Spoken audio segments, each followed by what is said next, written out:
Welcome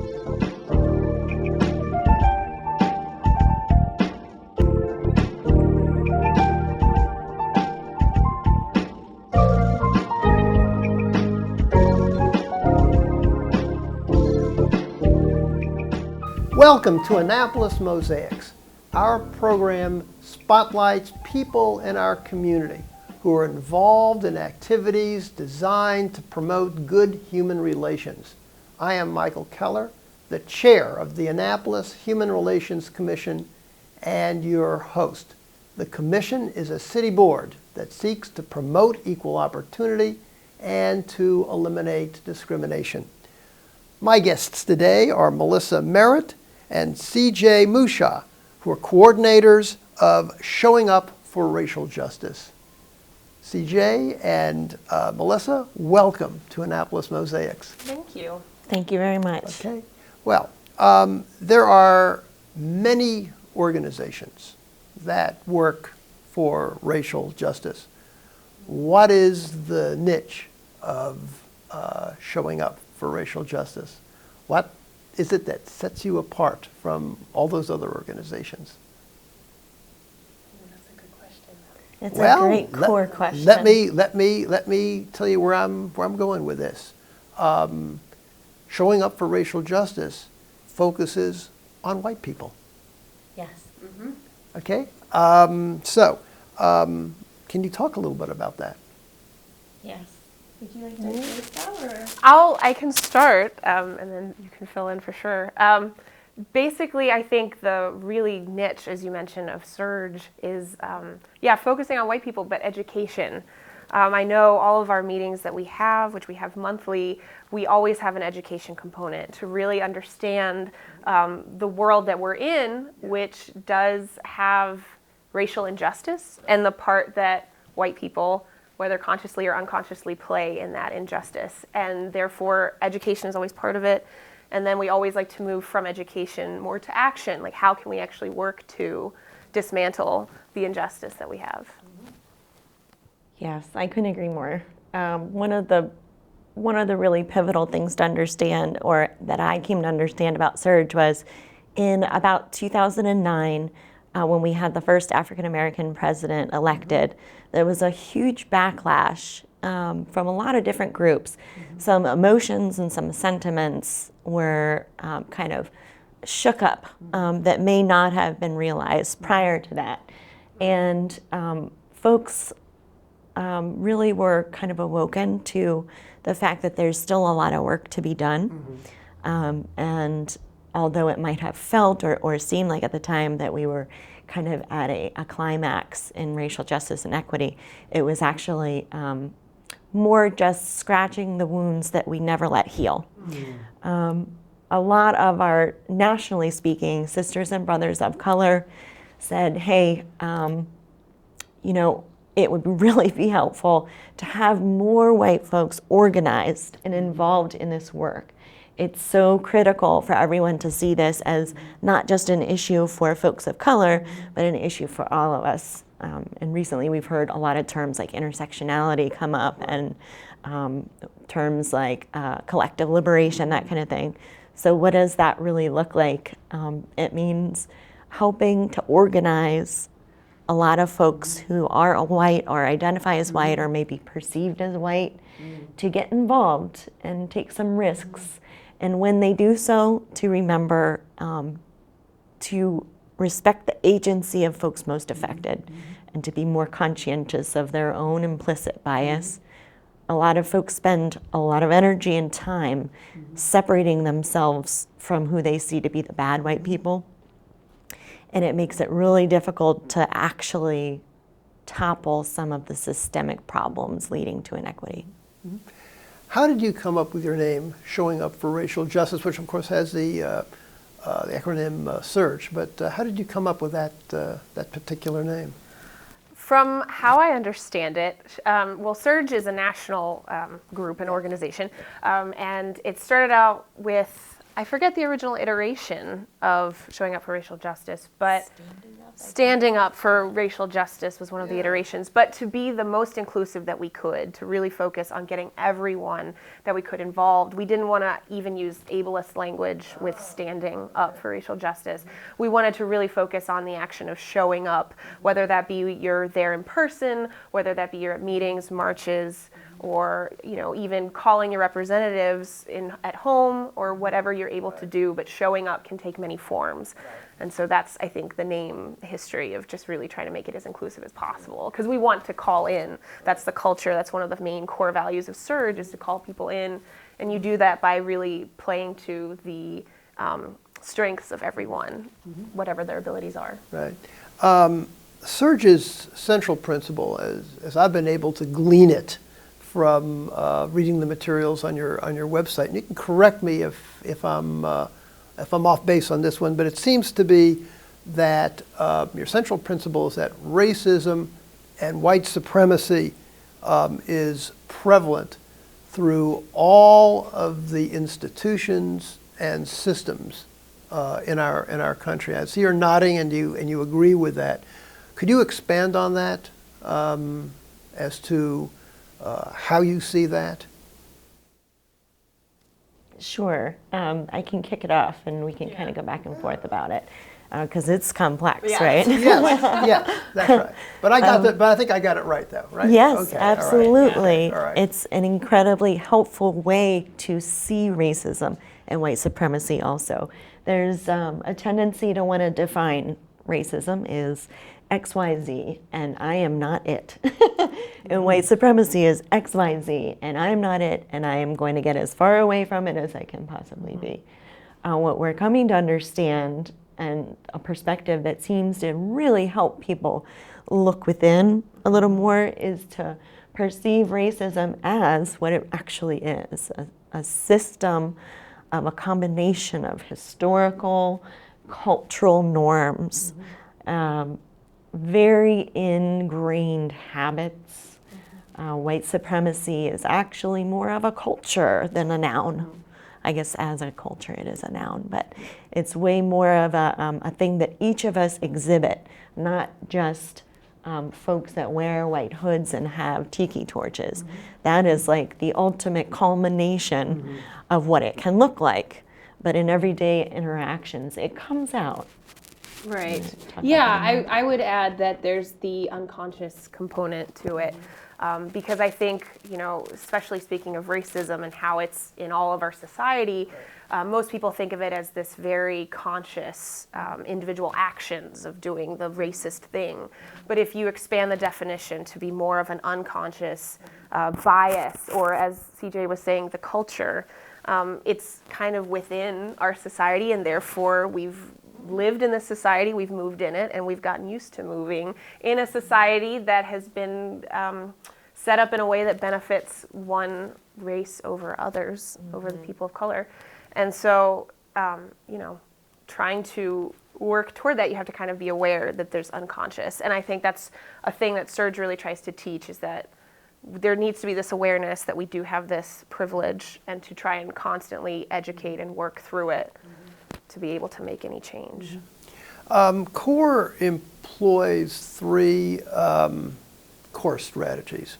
And I'm going to mention each one and give you a chance to comment on them. One is to delegitimize racist institutions. How do you do that? What's your operational approach to that? That's a really good question. You're getting to the meat and potatoes of where it gets complex and difficult. SURJ Annapolis in Anne Arundel County is fairly nascent, and one of the key components is learning to adapt. Adapt and learn and absorb what's needed and what that looks like right now. So over the past 2 years, we've really been taking a look at where organizations that are led by folks of color are in their perspective, in their development of breaking down and delegitimizing racist institutions right now, and respecting and amplifying what they're doing. Now, it would be probably kind of a building task for us to push ourselves to places of risk-taking where we could start to even consider and conceive of existing institutions, say, for example, even Black History Month. There's a really important component to Black History Month, but there's also components of Black History Month that are very problematic, and beginning to think about that. Why is Black History Month not American History Month or American history in general? Making it seem different. Right. Then a more risky concept is policing. Is policing the protection of property, or is it protecting of people? And who are those people? We talk about a thin blue line. You know, is that helpful to divide people? A second, I think, core strategy that you have is to fight for a fair economy that refuses to pit communities against one another. Yes, that is one of the core strategies. SURJ does also try and focus on class a bit as well. The idea that we are all in this together and that there is enough for everyone.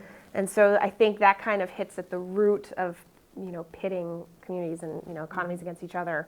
But there is I guess, would you say, an initiative to really try and close that gap and keep the communication open. But as far as the steps initiate, I don't know if you would. The core value of there is enough for everyone is really key.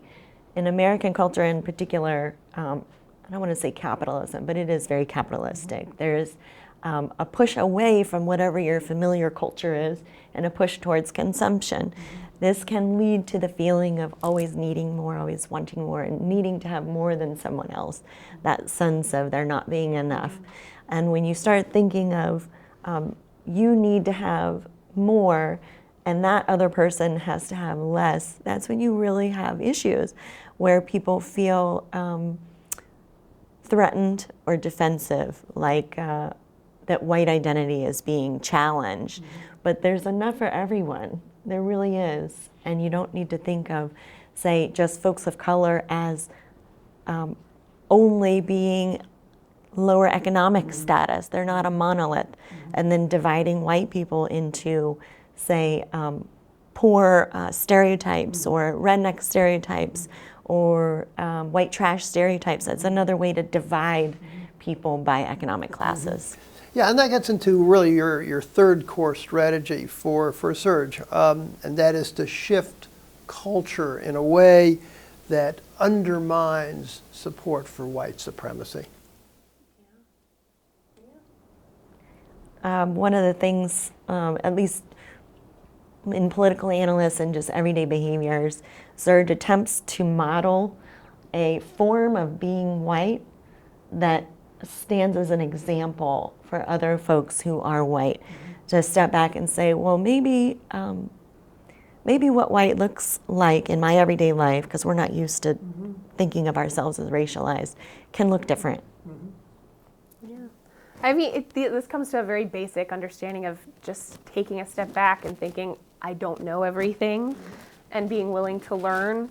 I think that's why when CJ was talking about our accountability partners, we try to center the people of color, the people who have been leading, who know this work, and just to be able to listen, to hear what they say, and then to just amplify what they're saying, and to actually just be of use to what they, their goals, the goals that they've had set in place, much longer than what SURJ has been around for. And so, I think it's very basic of, shifting that cultural idea of white supremacy is starting with just changing ourselves and then working together, knowing that we all need to work together to create lasting change in the future. We're going to take a break now, but when we return, we will be talking about some of the specific actions and tactics that SURJ is involved with to carry out its goals, both nationally as well as locally.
I am talking today with Melissa Merritt and CJ Mushaw from Showing Up for Racial Justice, also called with the acronym SURJ.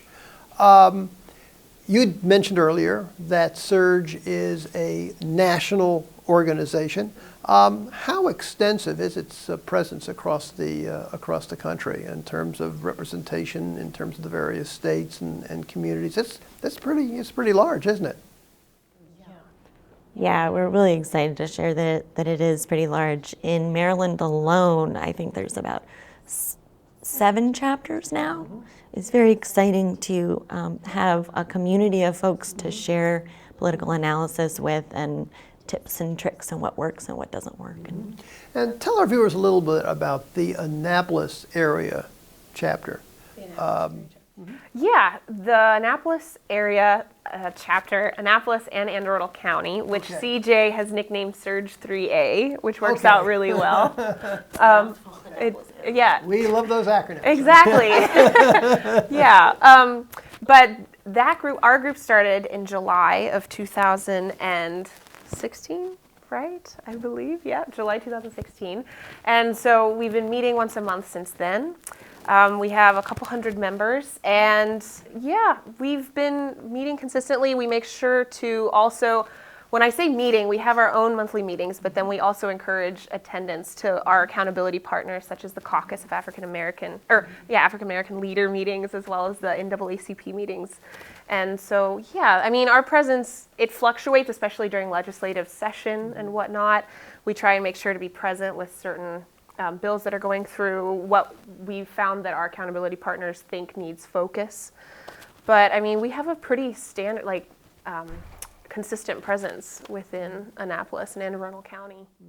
I have a quick funny story neat story about how it got started. All right.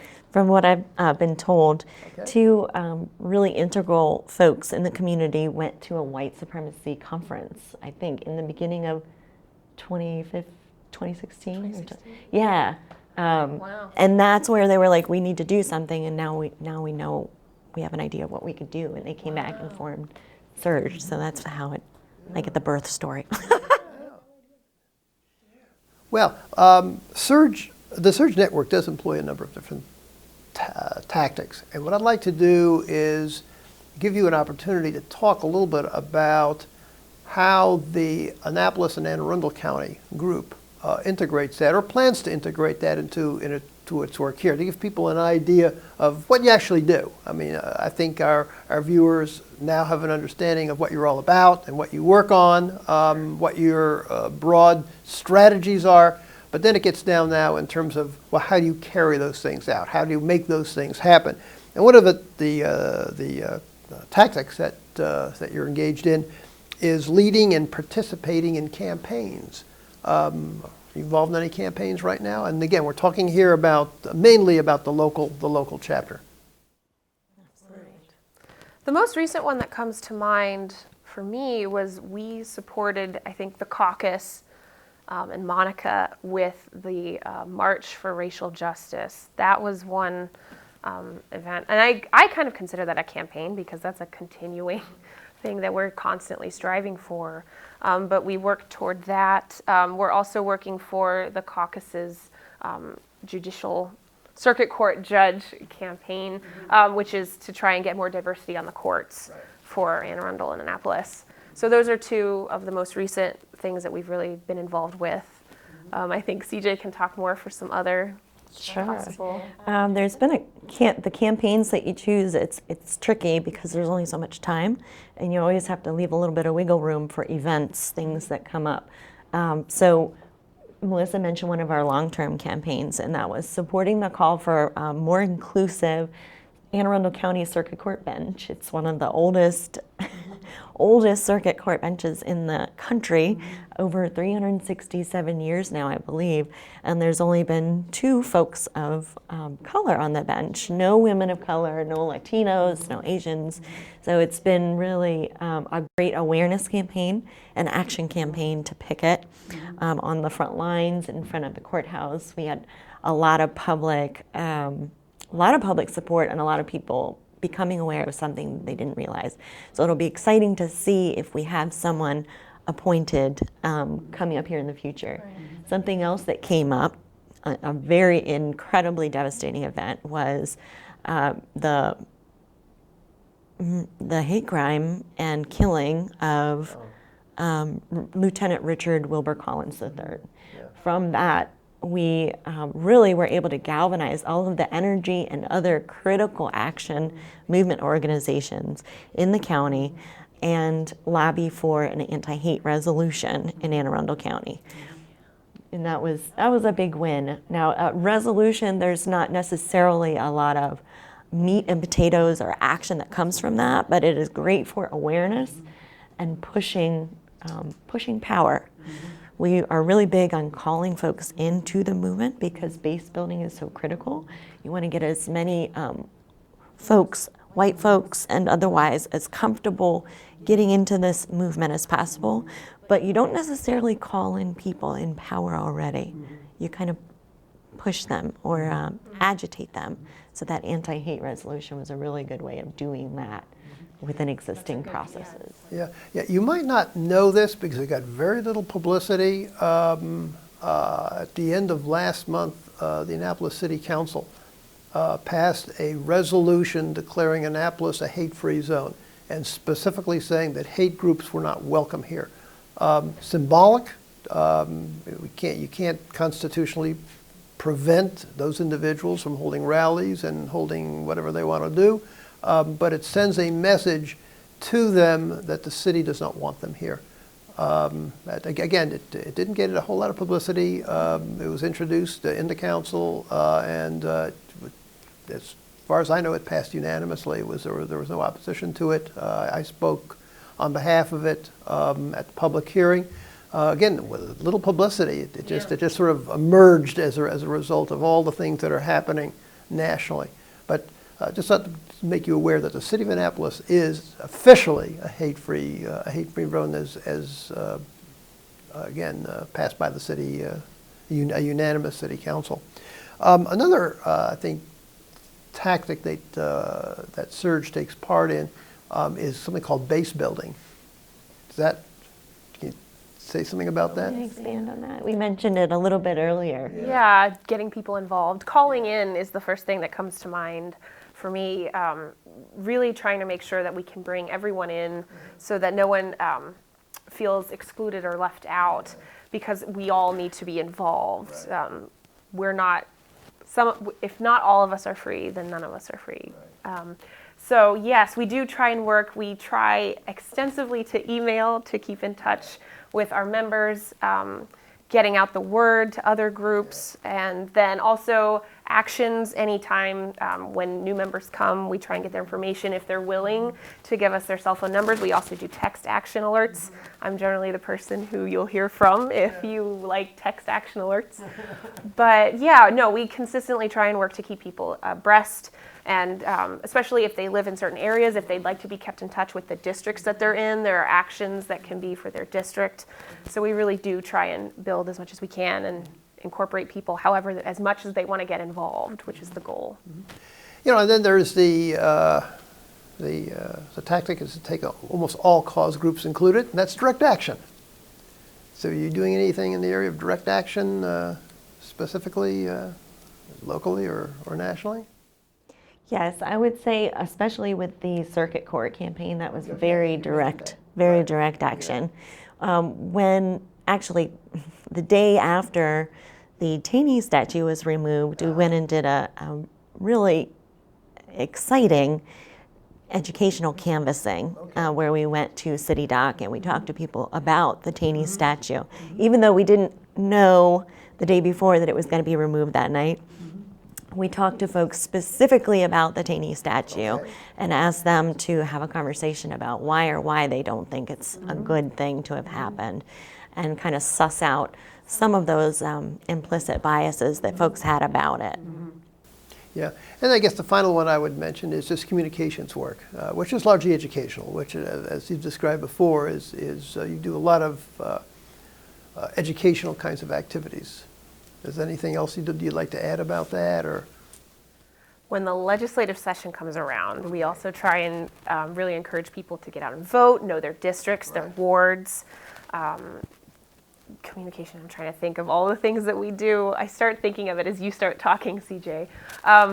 But yeah, I mean, Facebook, that's one of the things. A lot of educational articles we really try and get in touch with. A lot of our accountability partners have their own educational forums that they provide, and we try and promote that.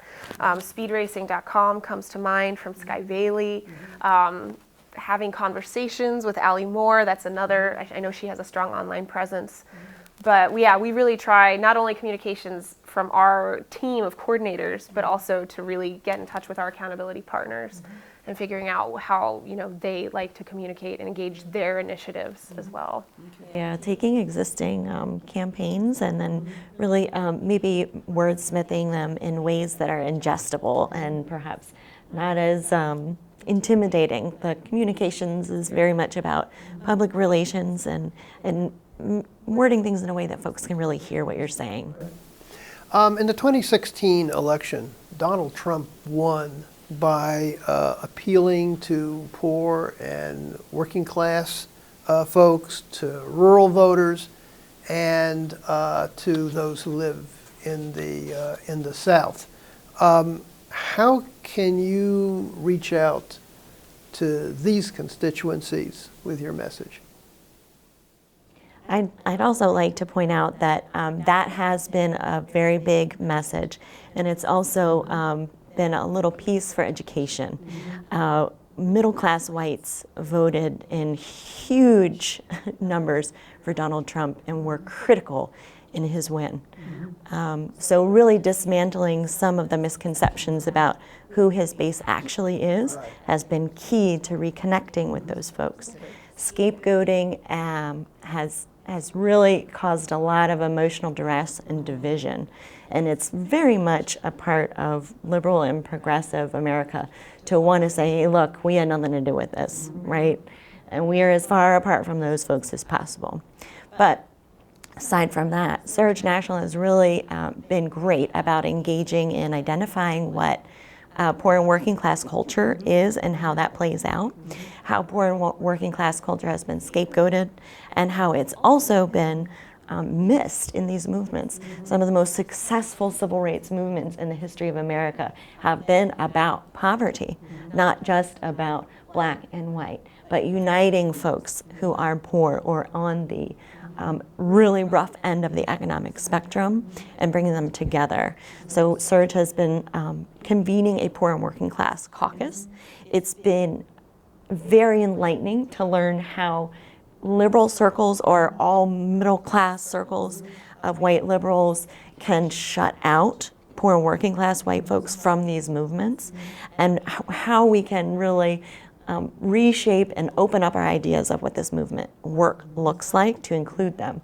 They've launched a listening project, which I hope our chapter is able to dive into, because we really don't currently do a lot in South County, and that's where I live and where I love.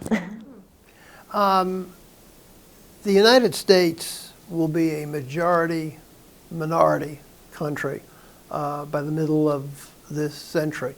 That means that Anglo-whites will be less than 50% of the population. What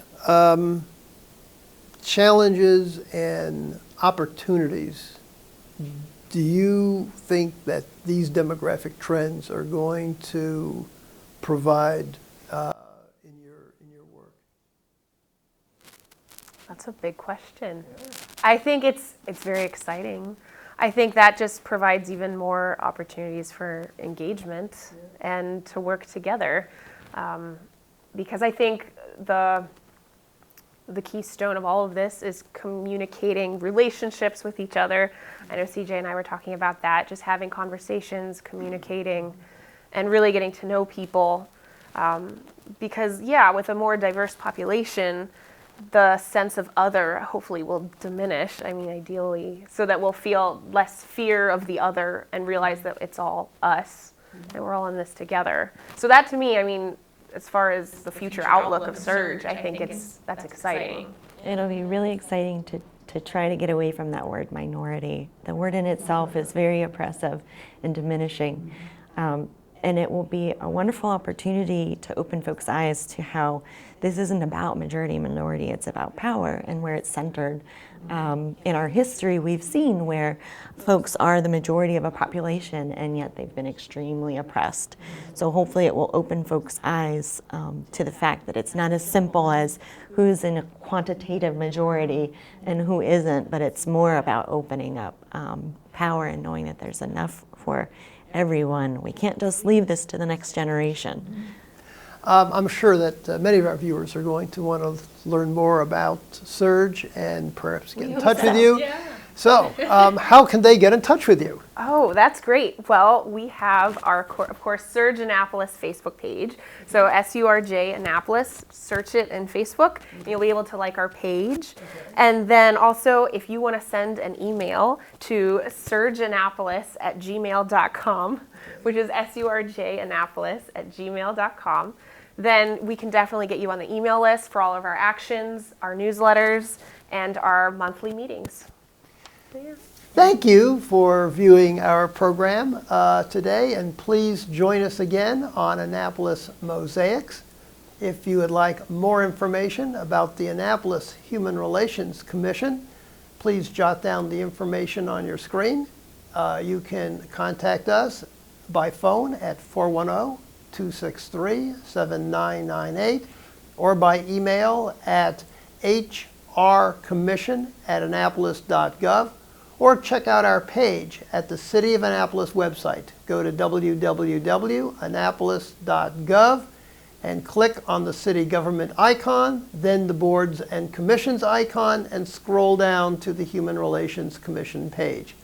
And always remember the words of Dr. Martin Luther King Jr., who said, "We have flown the air like birds and swum the seas like fishes, but have yet to learn the simple act of walking the earth as brothers and sisters."